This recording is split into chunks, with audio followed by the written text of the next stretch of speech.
Today I'm having Chris Ronzio here from Trainual, and who is gonna be telling us all about what the product is about, how he's thinking about growth, and also how he personally has been growing in the journey of building the company. He is the CEO and founder of the team over there. So Chris, welcome to the show. Thanks, Lucas. Great to be here. Great. So tell me, all about Trainual. What is it that you guys doing? Yeah, so Trainual is like the playbook for your business. So you think all the policies or the rules that people abide by, and then all of the processes, your best practices, your standard operating procedures, basically how you work as a company. So you can put all of that content online in one place with text and videos and audios and slides, and then onboard and train your teams. Okay. And what types of companies would be using the product? So what types of, verticals, what types of size of businesses, what should we imagine? Yeah, so imagine the size of a company that's more than just a few people. So they've got some semblance and organization of how they do what they do, and probably fewer than 500 or 1,000 people, where they're not using big enterprise kind of ERP tools. So we serve those growing companies in the middle that are just starting to delegate responsibilities from the first person that did something to the next person that's going to do that. Makes a lot of sense. And is that mainly software companies or is that all over the place? All over. So it started as mostly business services companies like marketing firms and law firms, accounting firms, but it's really evolved to retail and hospitality and any place that has distributed workforces, which is today a lot of different kind of companies. Okay. And could you give us a high level overview about sort of the pricing structure, just very high level? Yeah, sure. So we price in buckets of 25 users as of today. And so for a small company with fewer than 25 employees, it starts at $99 a month. And then as you grow, it costs a little bit more. But instead of charging on a per user basis, we do it in buckets so that you don't feel like you're getting dinged each time you add someone else to the system. That's a good one. That's a nice one. Very interesting. Could you tell me, like, who would be typically the champion for this type of product within the company? Is that, somebody in operations? Is that who is the one that is, holding the flag high for Trainual within your client companies? We kind of straddle the line between the people side of the business and the operation side of the business. So at early companies, it could be the founder, the CEO, someone that really cares about the foundation of the business, their systems, their processes. At slightly bigger companies, it could be an office manager, it could be an operations manager, a director of operations, a COO. And then at the larger companies, we tend to get into people operations or HR generalists that are starting to build out more concrete policies. Interesting. And how would those type of people, how would they actually, come across Trainual? What would be a typical journey somebody would be going through in order to learn about Trainual and eventually get started? It's changed a lot over the years. Initially, it was almost exclusively through our paid ads. And so we can talk more about that, but we do a lot of digital marketing where we're on Facebook and Instagram and LinkedIn and YouTube pre-roll ads, a lot of PPC. And so we get people's attention and we capture it wherever they are. And then they know that they intuitively have this need, this disorganization in their business, and they want all of the internal knowledge of the company to be in one place. So they feel like they've got, like I said, their playbook. And so we capture their attention there. We bring them into the website. They can learn all about how to build this on their own, the do-it-yourself approach, or they can sign up for a free trial. And so that's how we've converted most users. But over the last couple of years, we get more and more referrals from existing customers, organic traffic through SEO and our content, and then just PR for the news as the company's been growing. Gotcha. I noticed on the website you have primarily a call to action for a free trial or starting a trial, and you have the contact us button as well. Since you mentioned that there is, smaller companies as well as bigger companies using the product, have you always started with the free, or sorry, not the free, with the trial, or have you been experimenting, with offering a demo call, offering, webinars? Like, what has been your experience that you sort of settled on the trial? Yeah, we've tried to make it product-led growth, so where people get into the trial, they experience the benefit as quickly as possible, and then we have inbound salespeople that help convert them from a trial into a paid trial. But we haven't done too many demos, one-to-one demos, just because of the price point of the product. So early on, I did all the demos, and it was great for R&D and understanding what people want. But then as we got more and more requests for those, we had to streamline it with pre-recorded videos or evergreen demos, and then people can self-select into the trials. And where we still do have the contact us button is there are larger companies that have, maybe they're a franchise brand with hundreds of units and they need sub accounts or something more complex than what you can get straight off our website. And so for that, you'd still talk to someone. Got you. So would you still have a sales in-house team? That's not an outbound team, or is it all inbound driven, what you guys are doing? It's almost all inbound. We just a few months ago released or started experimenting in a new channel. So we've got one person that's focused on outbound. Everything else is inbound. Very interesting. So since you're focusing a lot about inbound, obviously conversion rate is a very interesting, at least from my side, a very interesting topic, right? How do you think about conversions on the website, and how do you guys approach this?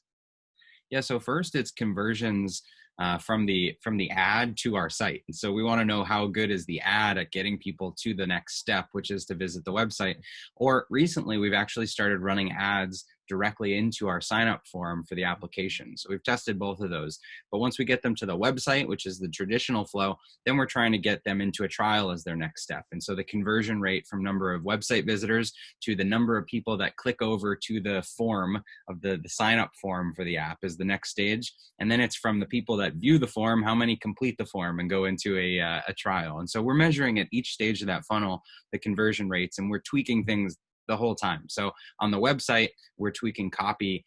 We constantly look at the review sites to see what people are saying about the product so that we can use their own language in our copywriting to get them to sign up. We are constantly A/B testing our sign-up forms where we're showing or hiding different fields. Don't give us your phone number, give us your phone number. How does that affect the conversion rates? But really, we're trying to get the right customers into trials by showing them what the product does in advance, but then saying, try it for yourself. There's no risk, there's no credit card. And then once they get into the trial, it's our customer experience team that's nurturing them through that trial and trying to get them to be a paid customer. Gotcha. You mentioned those different steps in the conversion from the ad to the website to then getting started. Which of the stages would you found to be, let's say, the trickiest, or where are you putting the most attention on improving at the very moment?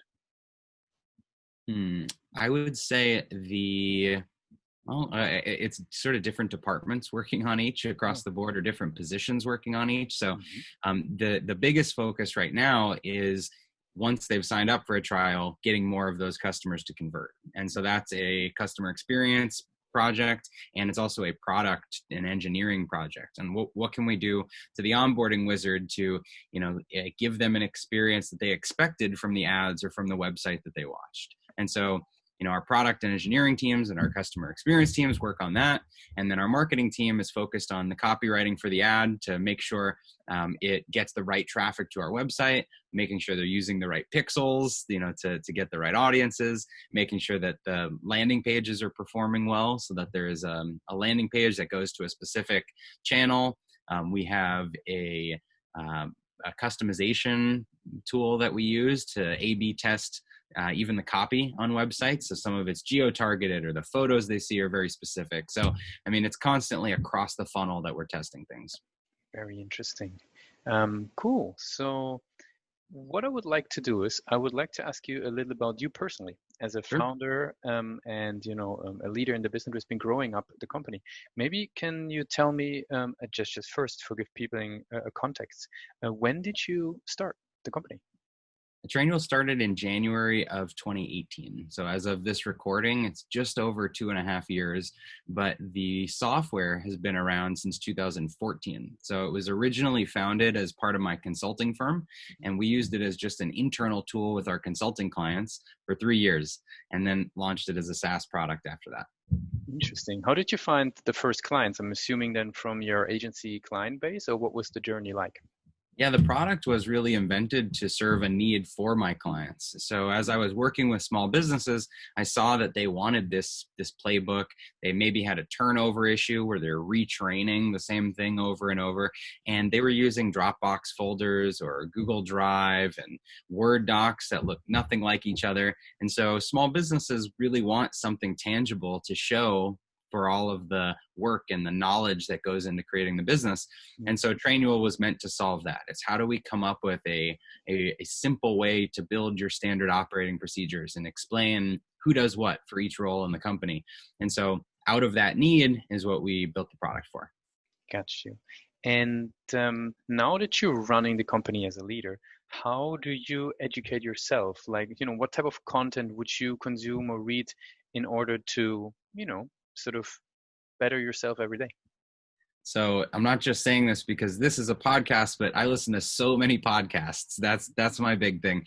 When I started the business, I was actually pretty inactive. And 2 months into the business, I signed up for a Spartan race, one of those mud run type outdoor races with my brother. And in training for that, I had, I couldn't run, very around my block. I would get winded, but I started running and I would listen to podcasts on these long runs. And so every day I'm running for an hour and listening to a couple podcast episodes. And that to me accelerated my growth, my personal growth through this, because I learned so much about SaaS companies. I learned about raising money and how investors operate. I learned marketing strategies and copywriting strategies, and it's really fueled the business. Very good. Interesting. And is there sort of any, sources, any particular podcast that you would, single out, who is somebody who's maybe listening in can take sort of, as an example and try? Yeah, sure. I love the SaaStr podcast. I love Masters of Scale, which is with Reid Hoffman, one of the founders of LinkedIn. I really like the 20-Minute VC if you're interested in raising money and want to get inside a VC's head. And then, of course, we have our own podcast now. So I've got to plug Process Makes Perfect is our podcast. Very good. Where can people check that one out? Anywhere you listen to podcasts, Spotify, the Apple, iTunes. It's just called Process Makes Perfect. Very good. Okay, cool. What would be a topic or, a theme or an idea that you've been researching the most recently? That's a good one. So right now I'm really deep into learning about OKRs and strategic management and how you do that, because our team has been growing so quickly. It started with just, 5 of us, and it was really easy to manage goals when there was one person per department. It's basically a task list. And then as you go from that into a team of 15 or 20, now you've got individual contributors that you want to feel connected to the goals. And then as you go to a team of 40 or 50, you've got another layer of managers. And so now we care a lot about how do we enroll everyone in this process, but then also have high level strategic goals that everyone feels connected to. So that's what I'm really deep into now. Very good. Okay, so what we would have is at the end of the interview, since we're slowly already coming towards the end, we have a set of, rapid fire questions. They're just, a handful of questions that take our guests a little bit by surprise, but they're harmless. So are you okay to jump on those? Let's do it. Very good. Okay, so for your company, what's the first thing coming to mind when I say the word marketing operations? Ooh. Marketing operations. I think of my brother and me on a whiteboard. Very good. For your company, what's the first thing to mind coming when I say the word sales operations? A job posting that we just put out. So you're hiring for sales at the moment? Yes. Very good. So everybody who is, into that, check. Where can I find the job? It's just through our website, trainual.com. Very good. Cool. What's the one single thing that your company is focused on the most at the moment? Creating a category around the business playbook. That's very interesting. Would you mind to give us a bit of context? Is that, we've seen categories emerge, for example, conversational marketing being one of them. How do you think about that? Yeah, so Drift and conversational marketing. I mean, that's that book and that's a great example. With the business playbook, we've seen so many different categories that people put Trainual into, whether it's knowledge management, training management, onboarding, learning management, the corporate LMS, the intranets and wikis. And there's so many words that try to summarize how you do what you do in your business. And so we believe that, especially for small growing companies, what you're really trying to do is come up with your playbook, how you do what you do. And so we've put a lot of energy into owning that term and building that category. Gotcha. So for everybody, could you repeat the name of the category? So once we hear it in the future, we know it came from you guys. Business playbooks. Very good. Cool. If there would be no boundaries in technology, what would be the one thing that you want to have fixed for your company today? I would love to have a helmet that you could put on that would suck everything you know out of your brain and put it into the system. That would be the ideal state, because everybody has knowledge about the business, and the thing that is so difficult is taking the time to extract that knowledge. And if it were automated, then everyone would do it. Sounds like Trainual.com, somewhat. That's the plan. Very good. What's the last thing that kept you awake at night about your company? I don't know. I sleep pretty soundly at night. I put a lot of energy into health and journaling and meditating, and so the company doesn't really keep me awake unless I've got a really great idea. Then I just wake up and write it down, and then I go back to sleep. Very good. And the very last question would be, if today would be your first day working on Trainual, what would be one advice that you would give yourself? I would say get a bigger credit line because in the first year, we bootstrapped the business with a lot of debt and had to raise money sooner than we wanted to because we plowed through the debt. So I would focus on establishing really solid business credit from day one. Mm-hmm, mm-hmm. Very, very good. Chris, I really appreciate that you took the time and shared, the product, the idea behind the product of Trainual, who is actually using it, how they're using it, how they can benefit from it, and also how you're thinking about growth. And you actually broke down very nicely the steps to conversion on the Trainual website, or, on the ads towards the actual sign up. And also that you shared with us some insights, how you educate yourself and, became the leader of the company that you are today. So thanks for being part of Pathmark Presents. Thank you so much.